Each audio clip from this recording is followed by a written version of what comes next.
प्रथमो हनुमान् नाम द्वितीयो भीम एव च पूर्णप्रज्ञस्तृतीयस्तु भगवत्कार्य साधकः आपादमौलिपर्यन्तं गुरूणाम् आकृतिं स्मरेत् तेन विघ्नाः प्रणश्यन्ति सिद्ध्यन्ति च मनोरथाः। श्रीगुरुभ्यो नमः। हरिकथामृतसार गुरुगड करुणदिन्दापणितु पेडुवे परम भगवत् ಭಕ್ತರಿಧನಾಧರದಿ ಕೇಳುವುದು. ಶ್ರೀಮದ್ ಹರಿಕಥಾಮೃತಸಾರ 9ನೇ ಸಂಧಿಯಲ್ಲಿ, ಜೀವ ಪ್ರಕರಣ ಸಂಧಿಯಲ್ಲಿ 11ನೇ ಶ್ಲೋಕ. ವ್ಯಾಪಕನು ತಾನಾಗಿ ಜೀವ ಸ್ವರೂಪ ದೇಹದ ಒಳ ಹೊರಗೆ ನಿರ್ಲೇಪನಾಗಿಹ ಜೀವಕೃತ ಕರ್ಮಗಳನ್ನಾಚರಿಸಿ ಶ್ರೀಪಯೋಜ ಭವೇರರಿಂದ್ರ ಪ್ರದೀಪ ವರ್ಣ ಸ್ವಮೂರ್ತಿ ಮಧ್ಯಗತಾ ಪೊಳೆವ ವಿಶ್ವಾದಿರೂಪದಿ ಸೇವೆ ಕೈಗೊಳ್ಳುತ್ತಾ.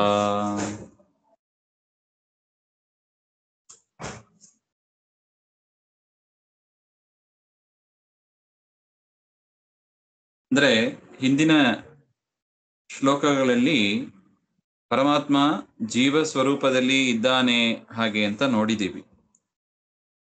ಹೆಬ್ಬೆಟ್ಟಿನ ಅಗ್ರದ ಪರಿಮಾಣ, ಹೆಬ್ಬೆಟ್ಟಿನ ಗಾತ್ರದ ಪರಿಮಾಣ ಮತ್ತು ಪ್ರಾದೇಶ, ಹೆಬ್ಬೆಟ್ಟನ್ನು ತರ್ಜನಿ ಬೆಟ್ಟನ್ನು ಅಗಲ ಮಾಡಿದರೆ ಎಷ್ಟು ಅಳತೆ ಬರುತ್ತದೋ ಅಷ್ಟು, ಈ ರೀತಿಯಾಗಿ, ಮತ್ತು ಪುರುಷ ಎನ್ನುವ ರೂಪದಿಂದ ಜೀವ ಸ್ವರೂಪ ಆಕಾರದಲ್ಲಿ ಇದ್ದಾನೆ. ಮತ್ತು ತುರಿಯ ಅಂತ ಜೀವನ ಮೇಲೆಯೂ ಕೂಡ 12 ಅಂಗುಲ, ಅದರ ಮೇಲೂ ಕೂಡ ಪರಮಾತ್ಮ ಇದ್ದಾನೆ ವ್ಯಾಪಕನಾಗಿ ಹಾಗೆ ಅಂತ ನಾವು ನೋಡಿದ್ದೀವಿ. ಈ ರೀತಿಯಾಗಿ ಪರಮಾತ್ಮ ಅಷ್ಟು ಮಾತ್ರ ಅಲ್ಲ, ಜೀವನ ಒಳಗೆ ಇದ್ದಾನೆ, ಜೀವನ ಹೊರಗೂ ಇದ್ದಾನೆ. ಈ ರೀತಿಯಾಗಿ ಒಳ ಹೊರಗೆ, ಜೀವನ ಸ್ವರೂಪ ದೇಹದ ಒಳಗೆ ಮತ್ತು ಹೊರಗೆ ತಾನು ವ್ಯಾಪಕನಾಗಿ ಎಲ್ಲ ಕಡೆ ಹರಡಿದವನಾಗಿ, ಅದರಿಂದ ಜೀವನಿಗೆ ಆಗತಕ್ಕ ವಿಕಾರಗಳು ದೇವರಿಗೆ ಆಗೋದಿಲ್ಲ, ಅಥವಾ ಜಗತ್ತಿನಲ್ಲಿ ಆಗತಕ್ಕ ವಿಕಾರಗಳು ಪರಮಾತ್ಮನಿಗೆ ಆಗೋದಿಲ್ಲ. ಇದರಿಂದ ಪರಮಾತ್ಮ ನಿರ್ಲೇಪಕನಾಗಿ ಆ ಜೀವಕೃತ ಕರ್ಮಗಳನ್ನು ಆಚರಿಸಿ, ಜೀವ ತಾನು ಅನೇಕ ಕರ್ಮಗಳನ್ನ ಮಾಡ್ತಾನೆ. ಅಸ್ತಿತ್ವ, ಉಸಿರಾಟ, ನೋಡೋದು ಇತ್ಯಾದಿ ಕರ್ಮೇಂದ್ರಿಯಗಳಿಂದ ಅನೇಕ ಕರ್ಮಗಳು ಅನೇಕ ಜೀವರಾಶಿಗಳಿಂದ ಆಗ್ತದೆ. ಆ ಕರ್ಮಗಳಿಂದ ತಾನು ಒಳಗೆ ಇದ್ದರೂ ಕೂಡ ಅದರಿಂದ ದೇವರಿಗೆ ಲೇಪ ಇರೋದಿಲ್ಲ.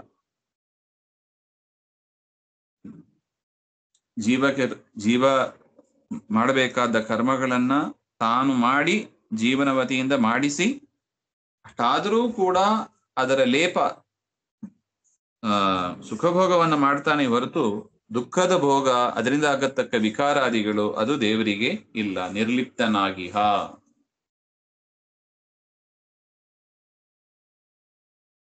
ಶ್ರೀ ಪಯೋಜ ಪಯೋಜ ಭವ ಈರರಿಂದ ಪ್ರದೀಪವರ್ಣ ಸ್ವಮೂರ್ತಿ ಮಧ್ಯಗ ತಾಪೊಳೆವ. ಸೇವೆಗೊಳುತ್ತ, ಹಿಂದಿನ ಮೇಲೆ ಇದೆ ನೋಡಿ, ಸೇವೆಗೊಳುತ್ತ ಅಂತ ಒಂದಿದೆ.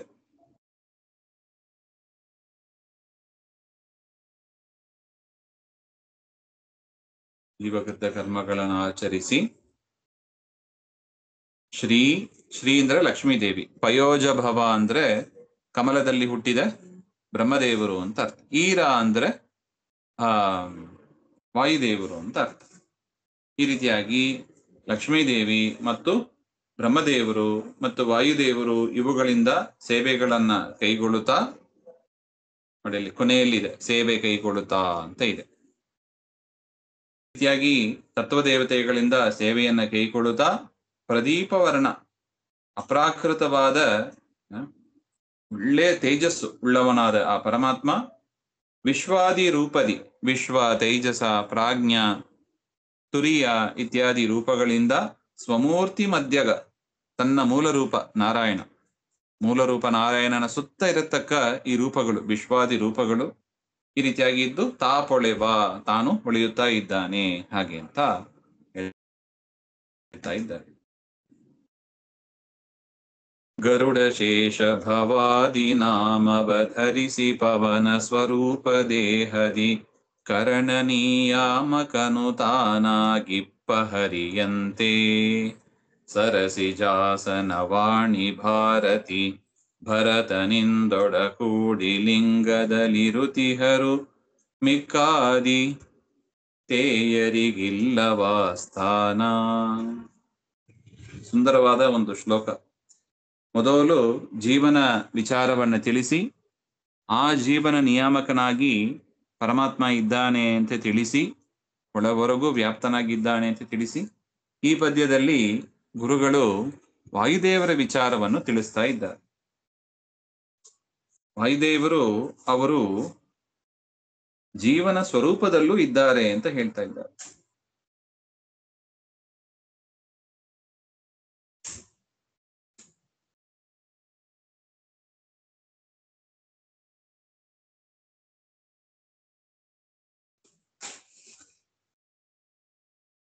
ನೋಡಿ, ಸ್ವರೂಪ ದೇಹದಲ್ಲಿ ಇರತಕ್ಕ ವಾಯುದೇವರಿಗೆ ಮಾತರಿಶ್ವ ಅಂತ ಹೆಸರು.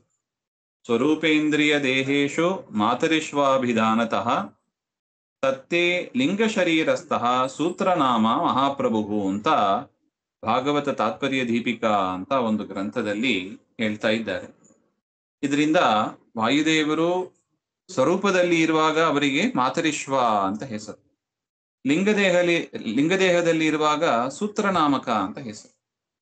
ಸ್ವರೂಪ ದೇಹದಲ್ಲಿ ಇರುವಾಗ ಮನೋಭಿಮಾನಿ, ಗರುಡಶೇಷ ರುದ್ರ ಅಂತೆಲ್ಲ ಪ್ರಸಿದ್ಧ ಇದಲ್ಲ. ಆಗ ಏನ್ ಮಾಡ್ತಾರೆ, ಅವರಿಗೆ ಪ್ರವೇಶ ಇಲ್ಲ. ಸ್ವರೂಪ ದೇಹದಲ್ಲಿ ಅವರಿಗೆಲ್ಲ ಪ್ರವೇಶ ಇಲ್ಲ. ಅದರಿಂದ ವಾಯುದೇವರೇ ಆ ರೂಪದಲ್ಲಿ ಇದ್ದು, ಗರುಡ ಶೇಷ ರುದ್ರಾದಿ ರೂಪಗಳಲ್ಲಿ ಇದ್ದು ಸ್ವರೂಪ ದೇಹದಿ ಕರ್ಣ ನಿಯಾಮಕನು, ಇಂದ್ರಿಯಗಳ ಪ್ರೇರಕರಾಗಿ ತಾವೇ ಇದ್ದಾರೆ. ಸ್ವರೂಪದಲ್ಲಿ ಇರತಕ್ಕ ಇಂದ್ರಿಯಗಳಿಗೆ ಪ್ರೇರಕರಾಗಿ ವಾಯುದೇವರು ಮಾತರಿಶ್ವ ಎನ್ನುವ ರೂಪದಿಂದ ಇದ್ದಾರೆ. ತಾನಾಗಿಪ್ಪ ಹರಿಯಂತೆ. ನೋಡಿ, ಪರಮಾತ್ಮ ಹೇಗೆ ಎಲ್ಲ ಕಡೆ ವ್ಯಾಪ್ತನಾಗಿ ಇದ್ದಾನೋ ಅದೇ ತರ ಸ್ವರೂಪ ದೇಹದಲ್ಲೂ ಕೂಡ ವಾಯುದೇವರು ಮಾತರಿಶ್ವ ಎನ್ನುವ ರೂಪದಿಂದ ಇದ್ದು ಆ ಸ್ವರೂಪ ನಡೆಯುವಂತೆ, ತಮ್ಮ ತಮ್ಮ ವ್ಯಾಪಾರವನ್ನು ಮಾಡುವಂತೆ ಪ್ರೇರಕರಾಗಿ ಇದ್ದಾರೆ ಅಂತ ಅಭಿಪ್ರಾಯ. ಆದರೆ ಬೇರೆ ಗರುಡಶೇಷ ಇದರ ತತ್ವದೇವತೆಗಳಿಗೆ ಅಲ್ಲಿ ಪ್ರವೇಶ ಇಲ್ಲ. ವಾಯುದೇವರಿಗೆ ಮಾತ್ರ ಪರಮಾತ್ಮನ ಅನುಗ್ರಹದಿಂದ ಅಲ್ಲಿ ಪ್ರವೇಶ ಮಾಡುವ ಭಾಗ್ಯ ಇದೆ ಅಂತ ಒಟ್ಟು. ಈ ರೀತಿಯಾಗಿ ಸ್ವರೂಪ ದೇಹದ ವಿಚಾರ, ಜೀವನ ಸ್ವರೂಪ ದೇಹ, ಅಲ್ಲಿ ಪರಮಾತ್ಮ ಇದ್ದಾನೆ ನಿಯಾಮಕನಾಗಿ, ಬಿಂಬನಾಗಿ, ಮತ್ತು ವಾಯುದೇವರು ಕೂಡ ಮಾತರಿಶ್ವ ಎನ್ನುವ ರೂಪದಿಂದ ಪರಮಾತ್ಮನಿಂದ ಪ್ರೇರಿತರಾಗಿ ಆ ಜೀವನ ಸ್ವರೂಪವನ್ನ ಪ್ರೇರಣೆ ಮಾಡ್ತಾರೆ ಅಂತ ಸ್ವರೂಪಕ್ಕೆ, ಜೀವನ ಸ್ವರೂಪಕ್ಕೆ ಸಂಬಂಧಪಟ್ಟಂತೆ ವಿಚಾರಗಳನ್ನು ತಿಳಿಸಿ, ತದನಂತರ ಲಿಂಗದೇಹ, ಸ್ವರೂಪ ದೇಹದ ಮೇಲೆ ಆವರಕವಾಗಿ ಇರುವುದು ಲಿಂಗದೇಹ. ಅಲ್ಲಿ ಯಾರು ಇರ್ತಾರೆ ಹಾಗೆ ಅಂದ್ರೆ ಸರಸಿಜಾಸನ, ವಾಣಿ, ಭಾರತಿ, ಭರತ. ಹಾಗೆ ಸರಸಿಜಾಸನ ಅಂದ್ರೆ ಬ್ರಹ್ಮದೇವರು, ವಾಣಿ ಅಂದ್ರೆ ಸರಸ್ವತಿ, ಭಾರತಿ ಅಂದ್ರೆ ಭಾರತೀ ದೇವಿ, ಭರತ ಅಂದ್ರೆ ವಾಯುದೇವರು. ನೋಡಿ, ಲಿಂಗದೇಹದಲ್ಲಿ, ನಮ್ಮ ಲಿಂಗ ಶರೀರದಲ್ಲಿ ಯಾರು ಇರ್ತಾರೆ ಅಂದ್ರೆ 4 ದೇವತೆಗಳು ಅದನ್ನ ಅಭಿಮಾನಿಗಳಾಗಿದ್ದು ಅದನ್ನ ಪ್ರೇರಣೆ ಮಾಡ್ತಾ ಇದ್ದಾರೆ. ಯಾರು? ಸರಸ್ವತಿ, ಬ್ರಹ್ಮವಾಯು, ಸರಸ್ವತಿ, ಭಾರತೀಯರು ಅಂತ. ಲಿಂಗದಲ್ಲಿ ಇರುತಿಹರು, ಲಿಂಗದೇಹದಲ್ಲಿ ಇದ್ದು ಅದರ ಪ್ರೇರಣೆಯನ್ನು ಮಾಡಿ ವ್ಯಾಪಾರಗಳನ್ನು ಮಾಡ್ತಾರೆ. ಮಿಕ್ಕಾದಿತೇಯರಿಗಿಲ್ಲ ವಾಸ್ಥಾನ. ಈ ಲಿಂಗದೇಹದಲ್ಲೂ ಕೂಡ ಬೇರೆ ತತ್ವ ದೇವತೆಗಳಿಗೆ, ಗರುಡ ಶೇಷ ರುದ್ರ ಮೊದಲಾದ ದೇವತೆಗಳಿಗೆ ಅಲ್ಲೂ ಕೂಡ ಪ್ರವೇಶ ಇಲ್ಲ ಅಂತ ಇಷ್ಟು ವಿಚಾರವನ್ನ ಹೇಳ್ತಾರೆ. ಜೀವನಿಗೆ ತುಷದಂತೆ ಲಿಂಗವು ಸಾವಕಾಶದಿ ಪೊಂದಿಸುತ್ತಲು ಪ್ರಾವರಣ ರೂಪದಲ್ಲಿ ಇಪ್ಪದು ಭಗವದಿಚ್ಛೆಯಲಿ. ಕೇವಲ ಜಡ ಪ್ರಕೃತಿ ಇದ ಕರಿದೇವತೆಯು ಮಹಾಲಕ್ಷ್ಮಿ ಎನಿಪಳು ಆವಿರಜೆಯ ಸ್ನಾನ ಪರ್ಯಂತರದಿ ಹತ್ತಿಹುದು. ಲಿಂಗದೇಹ ಹೇಗಿರುತ್ತದೆ ಅಂದ್ರೆ ಜೀವನ ಸ್ವರೂಪ ದೇಹ ಸುತ್ತ ಆವರ್ಕವಾಗಿ ಇದೆ. ಈಗ ನಾವು ಒಂದು ಉದಾಹರಣೆ ದಾಸರು ಕೊಡ್ತಾರೆ ನೋಡಿ, ತುಷದಂತೆ ಅಂತ ಬರೀತಾರೆ.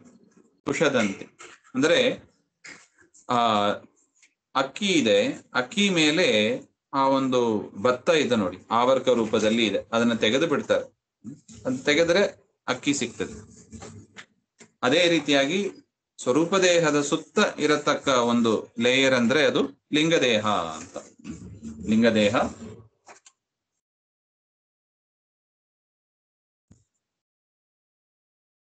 ಅದು ಎಷ್ಟಿರುತ್ತದೆ ಅಂದ್ರೆ ಸ್ವರೂಪ ದೇಹ ಇರ್ಲಿಕ್ಕೆ ಅಷ್ಟೇ ಜಾಗ ಇದೆ. ಆ ರೀತಿಯಾಗಿ ಸುತ್ತ ಟೈಟ್ ಆಗಿ ಇರುತ್ತದೆ ಅದು. ಪ್ರಾವರಣ ರೂಪದಲ್ಲಿ ಹೇಗೆ ಅಕ್ಕಿಯನ್ನ ಸುತ್ತ ಆ ಭತ್ತ ಇರುತ್ತದೋ ಅದೇ ರೀತಿಯಾಗಿ ಆವರಣ ರೂಪದಲ್ಲಿ ಇದೆ ಅಂತ ಅರ್ಥ. ಅದು ಹೇಗೆ ಇದೆ ಹಾಗೆಂದ್ರೆ ಪರಮಾತ್ಮನ ಇಚ್ಛೆಯಂತೆ ಇದೆ. ಅದು ಇರೋದಕ್ಕೆ ಏನು ಕಾರಣ? ಪರಮಾತ್ಮನ ಇಚ್ಛೆಯೇ ಕಾರಣ. ಭಗವದ್ ಇಚ್ಛೆಯಂತೆ ಇದ್ದು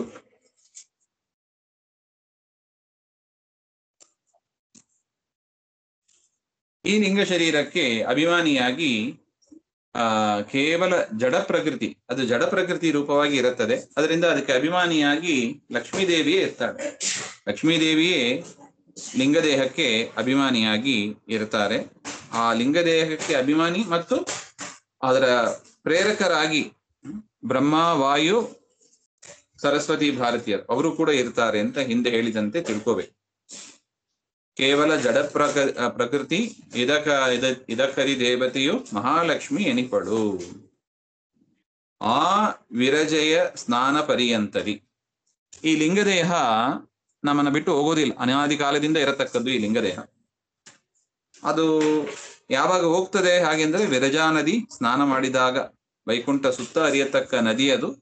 ಆ ವಿರಜಾ ನದಿಯಲ್ಲಿ ಸ್ನಾನ ಮಾಡಿದಾಗ ಈ ಲಿಂಗದೇಹ ನಮಗೆ ನಾಶವಾಗುತ್ತದೆ, ಅಂದ್ರೆ ಸಾತ್ವಿಕರಿಗೆ ನಾಶವಾಗುತ್ತದೆ ಅಂತ ಅರ್ಥ. ಆ ವಿರಜೆಯ ಸ್ನಾನ ಪರ್ಯಂತರದಿ ಹತ್ತಿಹುದು. ಆ ರೀತಿಯಾಗಿ ನಮ್ಮನ್ನು ಅಂಟುಕೊಂಡು, ಸ್ವರೂಪ ದೇಹವನ್ನ ಅಂಟುಕೊಂಡು ಇರತಕ್ಕದ್ದು ಈ ಲಿಂಗ ಶರೀರ. ಈ ರೀತಿಯಾಗಿ ಲಿಂಗ ಶರೀರದ ಲಕ್ಷಣವನ್ನು ಕೂಡ ಈ ಪದ್ಯದಲ್ಲಿ ಹೇಳಿದ್ದಾರೆ.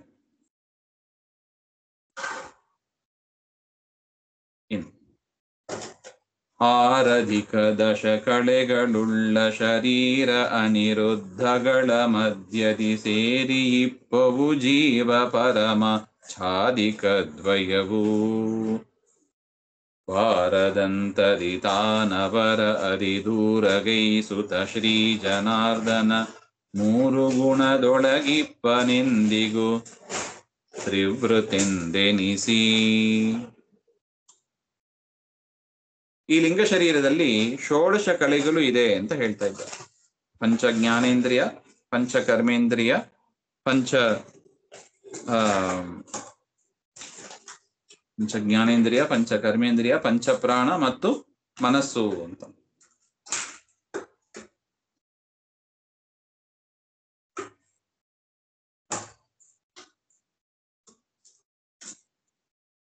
ಅದರ ಮೇಲೆ ಇರತಕ್ಕದ್ದು ಅನಿರುದ್ಧ ಶರೀರ ಅಂತ ನೋಡಿ. ಸ್ವರೂಪ ದೇಹ, ಅದರ ಮೇಲೆ ಲಿಂಗದೇಹ, ಅದರ ಮೇಲೆ ಆವರ್ಕವಾಗಿ ಅನಿರುದ್ಧ ಶರೀರ. ಈ ಲಿಂಗದೇಹ ಮತ್ತು ಅನಿರುದ್ಧ ಶರೀರ ಇವೆರಡರ ಮಧ್ಯದಲ್ಲಿ ಇರತಕ್ಕದ್ದು ಜೀವಾಚ್ಛಾದಿಕ ಮತ್ತು ಪರಮಾಚ್ಛಾದಿಕ ಅಂತ. ಇದು ದುಷ್ಟ ಪ್ರಕೃತಿ ಅಂತ ಕರೀತಾರೆ. ದುಷ್ಟ ಪ್ರಕೃತಿ ಸೇರಿ ಇಪ್ಪದು. ಜೀವಾಚ್ಛಾದಿಕ ಪರಮಾಚ್ಛಾದಿಕ ದ್ವಯವು ಸೇರಿ ಇಪ್ಪುದು ಅಂತ ಹೇಳ್ತಾ ಇದ್ದಾರೆ. ಎಲ್ಲಿ ಸೇರಿದೆ? ಸ್ವರೂಪ ದೇಹ, ಅದರ ಸುತ್ತ ಲಿಂಗ ಶರೀರ, ಅದರ ಸುತ್ತ ಅನಿರುದ್ಧ ಶರೀರ, ಅದರ ಸುತ್ತ ಈ ದೇಹ, ಈ ಸ್ಥೂಲ ಶರೀರ ಇದೆ ಅಂತ. ಒಟ್ಟು 4 ಲೆವೆಲ್, 4 ಲೇಯರ್ ಹೇಳಿದ್ದಾರೆ. ಅದರಲ್ಲಿ ಲಿಂಗದೇಹ ಮತ್ತು ಅನಿರುದ್ಧ ಶರೀರ ಇದರ ಮಧ್ಯದಲ್ಲಿ ಜೀವಾಚ್ಛಾದಿಕ ಪರಮಾಚ್ಛಾದಿಕ ಅಂತ 2 ಪರದೆಯಂತೆ ಇರತಕ್ಕದ್ದು ಅದು ಇದೆ ಅಂತ ಹೇಳ್ತಾ ಇದ್ದಾರೆ. ಅದೇನ್ ಮಾಡುತ್ತದೆ ಹಾಗೆಂದ್ರೆ, ಜೀವಾಚ್ಛಾದಿಕ ಅಂದ್ರೆ ಜೀವನನ್ನ ಮುಚ್ಚು ಮಾಡುತ್ತದೆ ಅಂತ ಅರ್ಥ. ಆಚ್ಛಾದನೆ ಮಾಡೋದು ಅಂದ್ರೆ ಮುಚ್ಚೋದು ಅಂತ ಅರ್ಥ.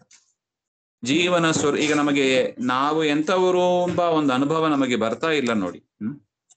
ನಾವು ಸಾತ್ವಿಕರೋ ರಾಜಸರೋ, ನಮ್ಮ ರೂಪ ಏನು, ಇದು ಯಾವುದು ನಮಗೆ ಗೊತ್ತಾಗೋದಿಲ್ಲ. ಯಾಕೆ? ಜೀವಾಚ್ಛಾದಿಕ ಇದೆ. ಜೀವನ ಜ್ಞಾನ ಜೀವನಿಗೆ ಬರದಂತೆ ಮಾಡತಕ್ಕದ್ದು ಈ ಜೀವಾಚ್ಛಾದಿಕ. ಅದೇ ತರ ಬಿಂಬನಾಗಿ ಪರಮಾತ್ಮ ಇದ್ದಾನೆ, ಆದರೆ ಆ ಪರಮಾತ್ಮ ಇದ್ದಾನೆ ಎಂಬ ಒಂದು ಅರಿವು ನಮಗಿಲ್ಲ. ಶಾಸ್ತ್ರಗಳನ್ನ ಕೇಳಿ ಹರಿಕಥಾಂಸಾರ ಓದಿದ್ರೆ ನಮಗೆ ಗೊತ್ತಾಗ್ತದೆ ಹೊರತು ನಮ್ಮ ಅನುಭವಕ್ಕೆ ಬರೋದಿಲ್ಲ ನೋಡಿ. ಆ ರೀತಿಯಾಗಿ ಪರಮಾತ್ಮ ಪಕ್ಕದಲ್ಲೇ ಇದ್ದಾನೆ, ನಮ್ಮ ಅತ್ಯಂತ ಸಮೀಪದಲ್ಲಿ ಇರುವವನು ಅಂದ್ರೆ ಪರಮಾತ್ಮ. ಆದರೂ ಕೂಡ ಅವನ ಒಂದು ಜ್ಞಾನ ನಮಗೆ ಇರೋದಿಲ್ಲ, ಅದನ್ನ ತಡೆ ಮಾಡೋದು ಪರಮಾಚ್ಛಾದಿಕ ಅಂತ ಕರೀತಾರೆ. ಈ ರೀತಿಯಾಗಿ ಜೀವಾಚ್ಛಾದಿಕ, ಪರಮಾಚ್ಛಾದಿಕ. ಜೀವನ ಜ್ಞಾನ ಸ್ವರೂಪ ಇತ್ಯಾದಿಗಳು ಅವಯವಗಳು ಜೀವನಿಗೆ ಬರದಂತೆ ಮಾಡತಕ್ಕದ್ದು ಜೀವಾಚ್ಛಾದಿಕ. ಪರಮಾತ್ಮನ ಸ್ವರೂಪ ಜ್ಞಾನ ಅವಯವಗಳು ಅದರ ಜ್ಞಾನ ಬರದಂತೆ ಮಾಡತಕ್ಕದ್ದು ಪರಮಾಚ್ಛಾದಿಕ ಅಂತ ಎರಡು ಆಚ್ಛಾದಿಕ. ಅದು ಲಿಂಗ ಶರೀರ ಅನಿರುದ್ಧ ಶರೀರ ಮಧ್ಯದಲ್ಲಿ ಇದೆ ಅಂತ ಹೇಳ್ತಾ ಇದ್ದಾರೆ.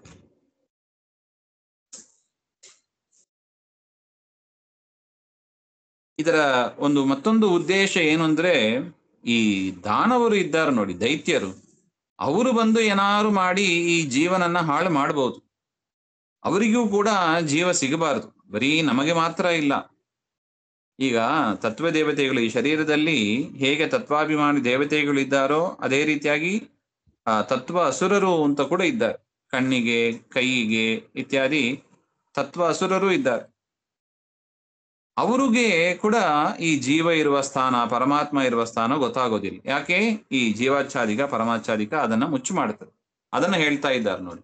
ಭಾರದಂತರಿ ದಾನವರ ಅತಿ ದೂರ ಗೈಸುತ್ತ. ಈ ಜೀವಾಚ್ಛಾದಿಕ ಪರಮಾಚ್ಛಾದಿಕ, ಯಾಕಂದ್ರೆ ಅವ್ರು ಬಂದ್ರೆ ಪೊಲ್ಯೂಟ್ ಮಾಡಿ ಬಿಡ್ತಾರೆ, ಮೈಲಿಗೆ ಆಗ್ಬಿಡ್ತಾರೆ. ಜೀವ ಸ್ವರೂಪ ಮೈಲಿಗೆ ಆಗ್ಬಾರ್ದು, ಮಡಿಯಾಗಿ ಇರ್ಬೇಕು. ವೈಕುಂಠಕ್ಕೆ ಹೋಗ್ಬೇಕು ಅಂದ್ರೆ ಮಡಿಯಲ್ಲಿ ಹೋಗ್ಬೇಕು. ಅದರಿಂದ ದುಷ್ಟರಿಗೆ ಸಿಗಬಾರದು ಅಂತ ಹೇಳಿ ಜೀವಾಚ್ಛಾದಿಕ ಪರಮಾಚ್ಛಾದಿಕವನ್ನ ಪರಮಾತ್ಮ ಮುಚ್ಚು ಮಾಡಿ ದೈತ್ಯರಿಂದ ದೂರ ಇಟ್ಟಿದ್ದಾನೆ. ಮಾಡಿ ಶ್ರೀ ಜನಾರ್ದನ, ದುಷ್ಟರನ್ನ ಸಂಹಾರ ಮಾಡತಕ್ಕ ಪರಮಾತ್ಮ ಶ್ರೀಹರಿ, ತ್ರಿವೃತ್, ಪ್ರಕೃತಿಯ 3 ಗುಣಗಳು ಮತ್ತು 3 ಕಾರ್ಯಗಳು, ಸತ್ವಗುಣ, ರಜೋಗುಣ, ತಮೋಗುಣ, ಅದರ ಕಾರ್ಯಗಳು, ಇವುಗಳನ್ನ ಮಾಡಿಸುವವ ಅಂತ ಅರ್ಥ. ತ್ರಿವೃತ್ ಅಂತ ದೇವರಿಗೆ ಹೆಸರು. ಆ ರೀತಿಯಾಗಿ ತ್ರಿವೃತ್ ಎನ್ನುವ ಪರಮಾತ್ಮ 3 ಗುಣದೊಳಗೆ, ಸತ್ವಗುಣ, ರಜೋಗುಣ, ತಮೋಗುಣದಲ್ಲಿ ಇದ್ದು ಲಿಂಗ ಶರೀರದಲ್ಲಿ ಇಪ್ಪ ಅಂತ ಒಟ್ಟು ಹೇಳ್ತಾ ಇದ್ದಾರೆ.